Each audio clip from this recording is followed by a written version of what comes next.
to raise my voice.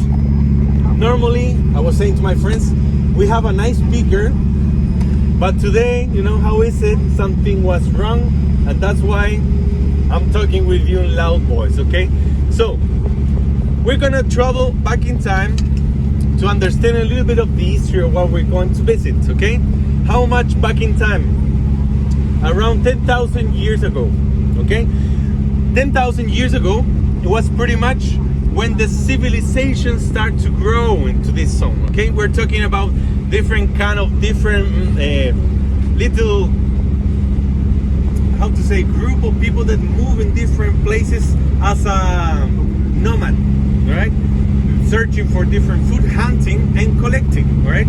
So around 10,000 years, let's say 8,000 years before Christ, these little groups of people start to locate in places, stay, hunt, use tools, right? And stay and grow different kind of civilizations, okay? Make little towns, okay? There is, of course, hundreds of them, right? There's a lot of information of different kind of civilizations, but the most notorious ones in Mesoamerica and Central America and South America, we have to think that are the Mayas, the Aztecas, you know, these pyramids, construction in the middle of the jungle, so mesmerizing, so awesome, you know, that they are different than the other rest of the civilization, you know, they are notorious among the other ones. Another very important one in South America is the Incas, you know, where Machu Picchu is located. It was pretty much the heart of the Inca civilization. So this civilization that was start to populate these areas around the 1000 before Christ, okay?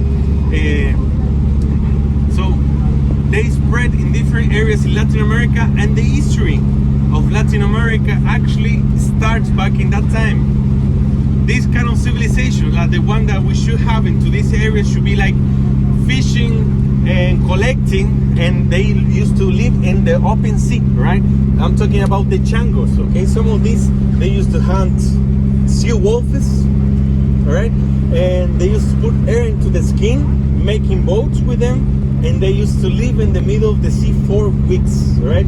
So this was the old ways to live into these lands, okay?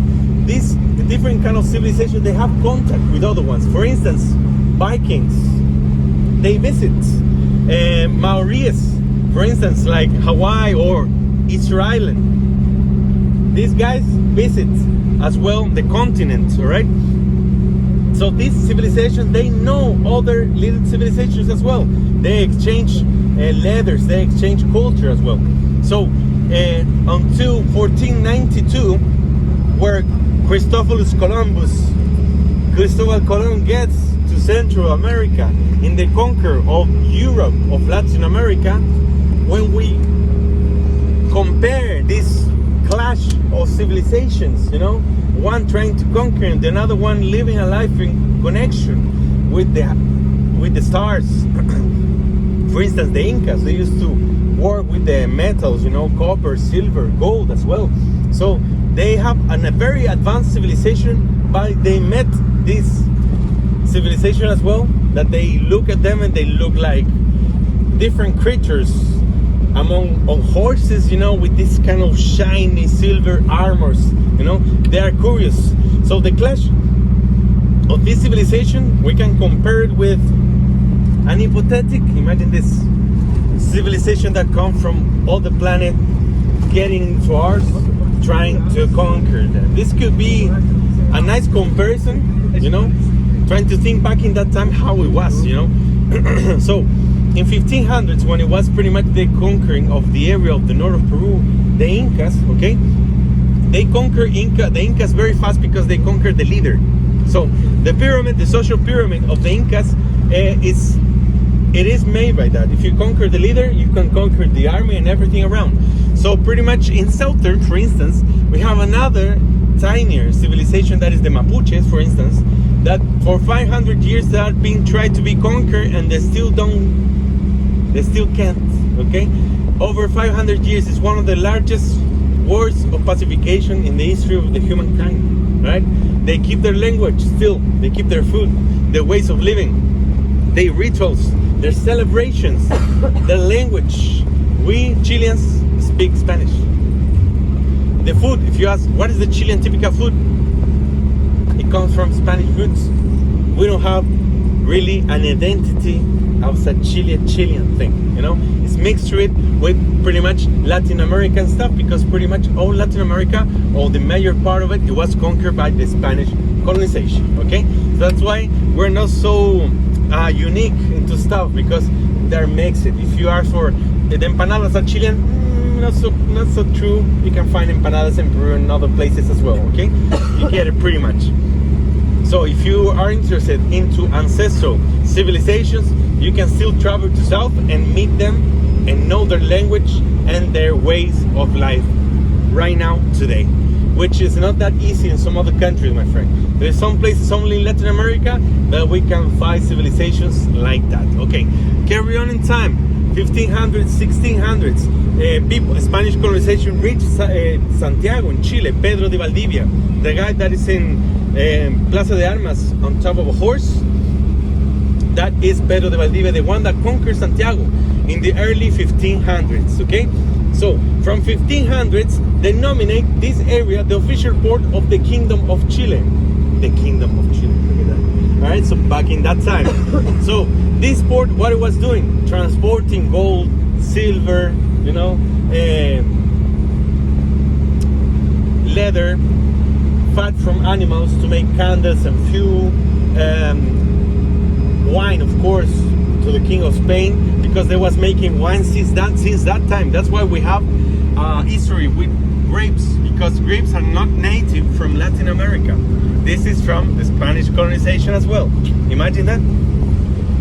Crazy that we have a better production of them, you know, where they're coming. So 1700s, it was so important, the transportation of these minerals, so start to call some attention in the sea.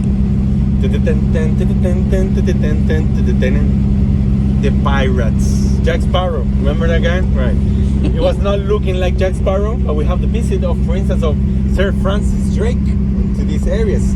They visit around 6 or 7 times, destroying a lot of churches and different kind of places in Valparaiso. Actually, Valparaiso is kind of a survivor city. I call it the Phoenix City of Chile. All right, it's been tried to destroy it several times, and actually in 1906, one of the strongest earthquakes in the history of the humankind was epicenter in Valparaiso. Right, so imagine on the floor again, rebuild it back again, you know. And in Valparaiso, it was a city that it was connected with the Spanish colonization until early 1800s. Okay, so when everything changed something, yes, Chileans start to conquer independence in the 1800s. So before the 1800s, we conquered independence in 1818. Since then on, the port of Valparaiso is open for everyone to make commerce. Okay, so then a lot of immigrants, they come show in Valparaiso to make some commercial exchanges. People from all over the world, especially from a lot of people from Europe, they was coming to Valparaiso to try to make a living. So that is, you can see it expresses better into the architecture of the houses, you know, into how Valparaiso is made, you know. And after, of course, the earthquake of 1906, people start to build up in the hills because of the fear of tsunami. All right? So after the earthquake of 1906 was so strong, and come a little tsunami, so people was a little bit afraid after, so they start to build up in the hills. So that's why we will see a lot of houses up in the hill. It's not because people like to walk a lot or they like to make exercises. It was because of the fear of the tsunamis. So don't you get weird if you see some advertising song of the tsunami. It doesn't happen daily, you know. If it happens an earthquake, tsunami will come 2-3 hours later. All right, but because of the fear, people start to build up in the hills. So my friends, we're about 2 minutes, actually we're getting in pretty much now to the city, the jewel of the Pacific, the Valparaiso city. My friends, here we are feel yourself welcome. The immigrant city, the Phoenix city, that's been rebuilt so many times, and now it's standing up for you to take a good look. Okay, I was saying to our friends the schedule for today. I didn't share it with you, my new friends. I will invite you to visit Valparaiso as a panoramic view